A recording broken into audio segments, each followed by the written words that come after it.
This is Mark Belbin, Super Training Gym, the strongest gym in the West. We're here today with Jesse Burdick, Silent Mike, and Bryce Lewis. Bryce Lewis is going to give us five tips on how to bench press. So it might be actually 6, but here we go. All right, so we're going to start talking about the bench press from the setup all the way through to the execution. Bench press is a little bit of a magic trick as far as it being a little bit different from the other lifts. The squat is a little bit more intuitive. The deadlift is a little bit more intuitive, but the bench press, based on the rules of competition, has come to evolve into something totally different, especially the powerlifting bench press. So what we're looking to do is reduce the range of motion as much as possible with a combination of bench grip width and arch and using leg drive to accelerate off the bottom. So the combination of all of those things is a little bit what we're after. We're going to start off by talking about where our hands should be on the bar, and we want a slight bend in the wrist to be able to settle the bar in the hand. So let's just see what it looks like when you actually bench press, because I know you got a pretty good arch. So let's see how that looks, and what are some of the steps you're taking right here, even just as you're sitting down. You're already grabbing the bar and doing something a little different than some people. Yeah, exactly. So as I'm sitting down, I mean, this is nothing special. I'm just going to set myself up. I'll scoot under the bar a little bit, plant my feet, and especially for the rules of USAPL bench pressing, we can't have the heels off the ground. We need to keep the heels flat on the ground. The head needs to be in contact, the shoulders need to be in contact, and the butt needs to be in contact with the bench at all times.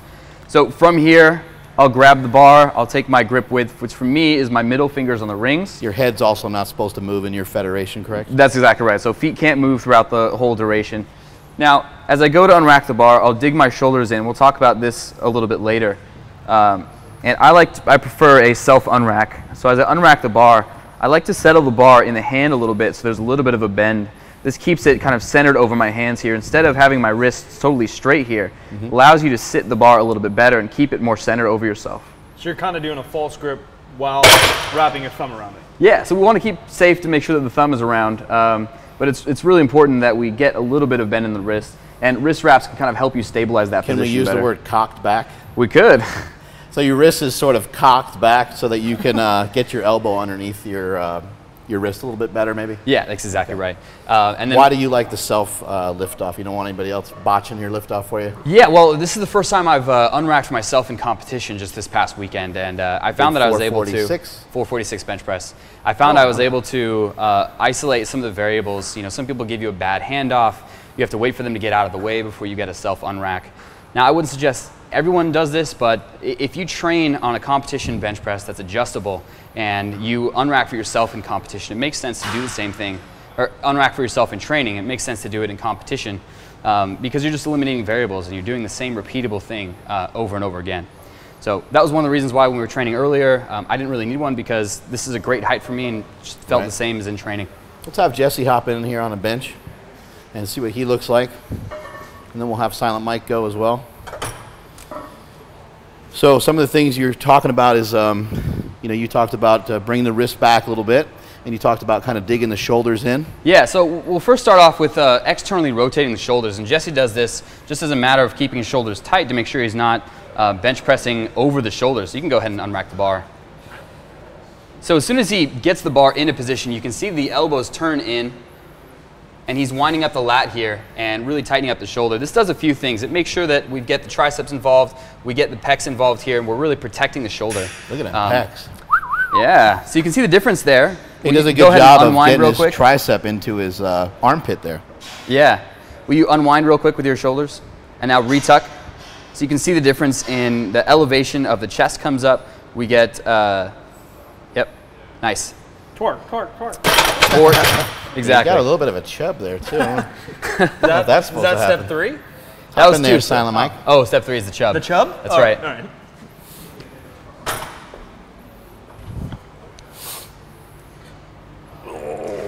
So the first thing that we got is we're trying to kind of dig the shoulder blades in. I know that you kind of walked yourself in a position. You get the rib cage high. Yep.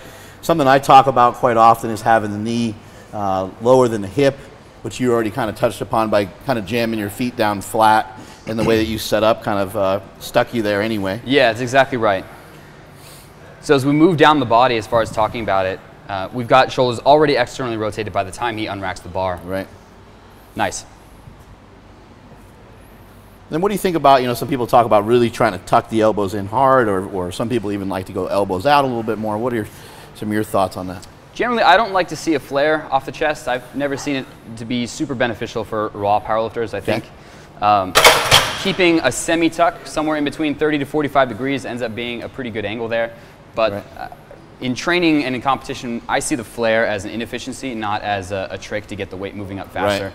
It just feels to me like as soon as you flare, you're putting the emphasis as far as muscular pushing more on the front delts, which is a pretty tiny muscle group, instead of keeping tucked where you have huge triceps and huge pecs being the main driving forces there. And it may look a little different per lifter because you're wide. If you tuck in and flare, it might look a little different than if someone's in a little bit closer. Yeah, exactly. So the next thing we want to talk about is that tucking of the shoulder blades that we mentioned before. And there's a few ways we can teach this. And one of the easiest ways, if you have any kind of stretchy band here, we've got the Voodoo Floss from Rogue. From our friend Kelly Starrett. From our friend. But essentially, we just have the athlete sit down. He's got a little trick for us. Take a grip here, and we want to keep the hands kind of pressed out in the same position that you'd be holding the barbell. And keep a slight bend in the elbows, and just try to bring the band to the chest, not by pulling apart with the hands, but by pulling together with the shoulder blades here in the back. Gotcha.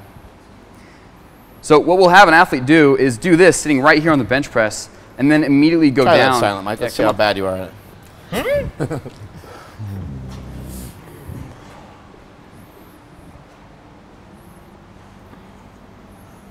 Keep the elbows a little bit straighter. That's hard around here. What's that? It's hard to be straight around here. Oh, yeah. So, yeah, we can see the shoulder blades coming together back here. And now we can immediately have them go down and bench press and try to recreate the same position. So slick. Fast.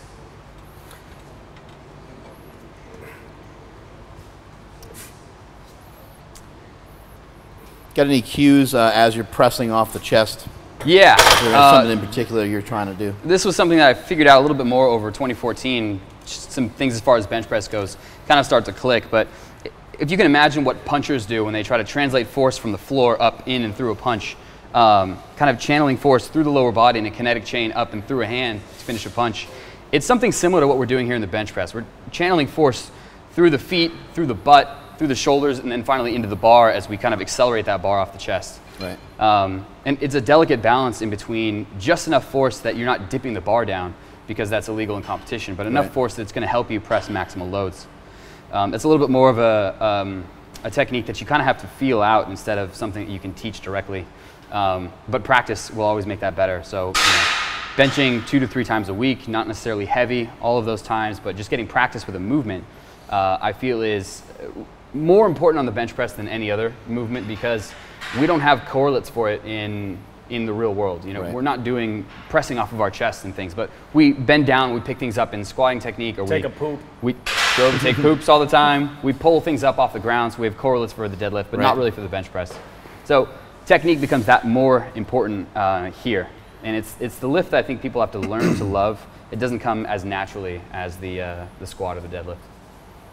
When you're trying to, so a couple of the cues here is again the wrist. The wrist is back just a tiny bit. Yep. Elbows are underneath the wrist. The shoulder blades are rotated.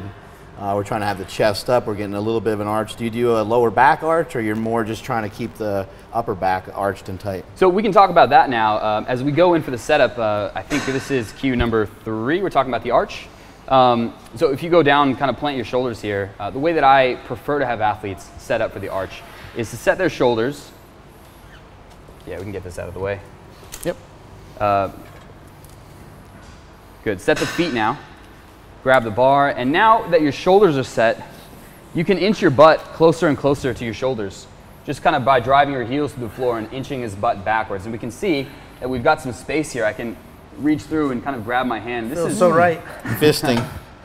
Mike's used to that. This amount of arch is great, and it's going to be different for every lifter depending on thoracic mobility and spinal mobility throughout the completion of the spine here. But that's really what we're after, is some amount of bench press, some amount of activation in the glutes, and of course, like we talked about before, those shoulder blades together and kind of creating that position.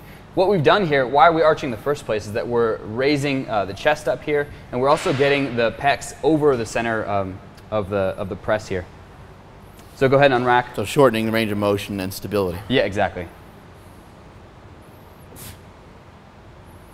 A Looks like a pro. Yeah, so people think of the bench press as an upper body movement, but as Mike is showing here, it's really a full body movement. We're creating stability through the floor, all the way up and through the hands. What do we got for number 4? Oh, see. Are we on to the legs? The evil leg drive word? So that'll be kind of the last thing we finish up Okay. here. We're talking about descent speed now. In training, some people have a tendency with the bench press to drop the bar super fast down to the chest and then try to recover some amount of stability and then complete the press. I like to see a little bit more of a controlled descent down to the chest, a little bit of control on the chest before we finish the press. So Is it's that really kind of similar to the band rowing? You're almost controlling it with your back all the way down, almost pulling that bar into you a little bit? Yeah, you can think of it as pulling the bar in, but we really just want some amount of stability. So that makes sure that, first off, you're going to be okay when you actually have to stop the bar and then continue through in competition. A lot of the things we talk about at the strength athlete are, hey, can we take these things that we're working on in training and translate them into a competition? Right. Is your stance going to work for you in training? Is the same stance that's going to work for you in competition? So I'm not saying we have to control negatives here, 2 seconds down to the chest. We just want to see some control by the time that you get to the chest. Well, You've usually still got the tightness. biggest benches are done, there are exceptions where people kind of, I bring the weight down pretty fast. But even for me, when the weight gets really, really heavy, it's going to start to slow down a little bit. Yep. What you're saying is you just like to see people do something similar or something that looks similar each and every time, whether it's a plate or whether it's 5 plates. Yeah, exactly. So we talked about it in our squat, but we want repeatability across the board. And the last thing we want to talk about is not necessarily pausing reps, but being controlled on the chest. Touch and go stuff is great for volume and high stuff, but if you feel confident in a weight, but you only feel confident if you're going to touch and go it, it's really not going to be reliable when it comes to competition. So we want to see some more amount of pausing and more amount of control when you go to press the weight. Now, is that across your whole training block, or as you get closer, you're going to start to pause more? How do you kind of plan for that with yourself and your athletes? So what I tell athletes is, if we're working in 8 to 10s, it's okay to keep a little bit of a faster clip. But the general thing that I want to see is control. I don't want the bar to feel out of control, or that you're just banging the weight around or something like that, or prison pressing, that kind of thing. We want to see control, and especially as we drop below 5, I really like to see small competition pauses throughout the range of motion. Prison pressing, that's push-ups in the shower for as many reps as you can until you can't defend yourself any further, right? Yeah. Just so we're all clear on that. Jesse, a while back, a couple years ago, had an issue with his butt shooting up off the bench. He doesn't really have that anymore, but maybe you can just kind of, we'll have you set up. And do you have some tips on that? Because it's a question that just pops up all the time. And my answer is always like, just stop moving your fucking ass. But maybe you have some more insight to it. Yeah, so, where does the hips shooting up come from? It comes from people trying to get extra force into driving the barbell up. So the upper body is struggling. You can't move the weight as fast as they want. So they try to incorporate more muscle to drive the bar up by driving their heels in, and then the butt comes off. I think if you have a good enough setup, it's almost impossible to lift the hips too far. So if we get into a position where you really created a tight arch and your hips are kind of planted, your feet are planted, it's pretty darn hard to lift those hips fully up off the bench press. I think actually maybe your butt did come up on the last meet, right? Didn't you do like a 500-pound bench and your butt shot up a little bit? Yeah. Yeah.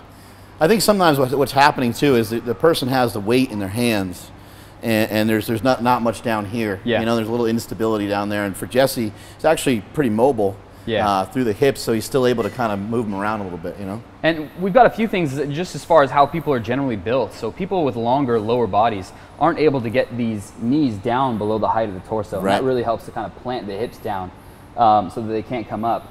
But if you take where your feet are normally, if we look down here from the side, we can see that his knees are a little bit below where the hip is, but not by a whole bunch. So there's a few ways that we can do this. Sometimes with athletes with super long limbs, we have to play around with where the feet are planted. We've tried sometimes getting the feet way out in front here so that we get these knees down just a little bit lower and keep the butt more planted, especially with athletes with just super long femurs. So it's kind of a blend of finding an optimal position for an athlete. So make sure when you're in training that you're playing around with where your feet are to find some position that's stable for you.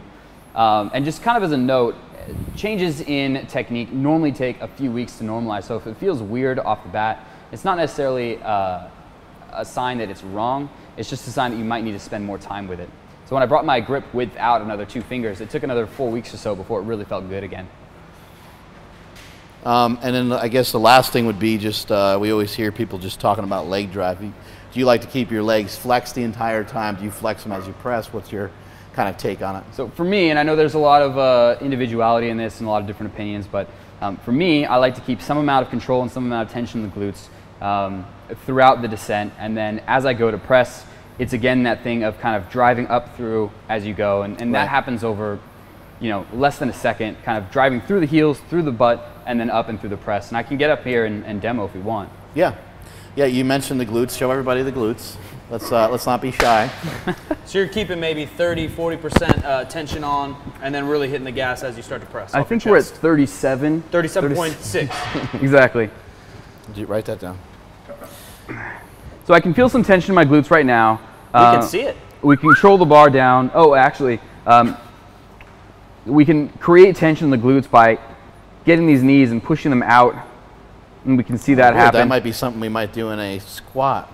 Exactly. Or a sumo deadlift. Also helps keep your feet more planted. So, God damn, this shit's complicated. now as we're on the chest, we can drive through the heels a little bit, push the hips up a little bit, even push the middle of the chest up a little bit through the bar, and finally through the hands in one motion.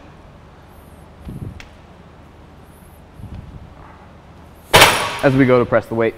And so basically, if your legs are flexed and your butt is flexed, at least a little bit throughout the range of motion, then you're going to create more stability, and you're probably not going to have your butt shoot up. Yeah, that's exactly right. And I think if we had a super high-speed camera, and if we were able to kind of look at the whole package together, we'd see a sequence of feet, knees, hips, back, shoulders, hands, as we go to press through that bar. Head, shoulders, knees, and toes, knees and toes. Exactly.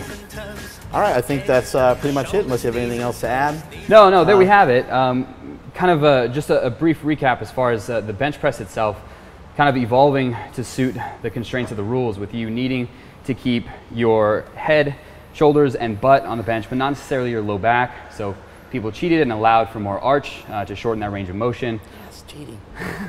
Constraints on where your hands can be, so people kind of gradually move out towards the widest grip in a lot of cases to, again, reduce the range of motion and shorten that range of motion as much as possible. And of course, we have to keep our feet flat so we can drive through the heels and get a little bit more force through the bar. Favorite assistance exercise for the bench, if you have one or two?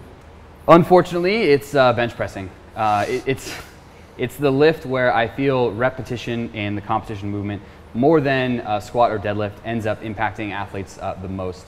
So oftentimes for athletes, and it seems that athletes can handle more bench pressing volume than they can squatting volume or deadlifting volume.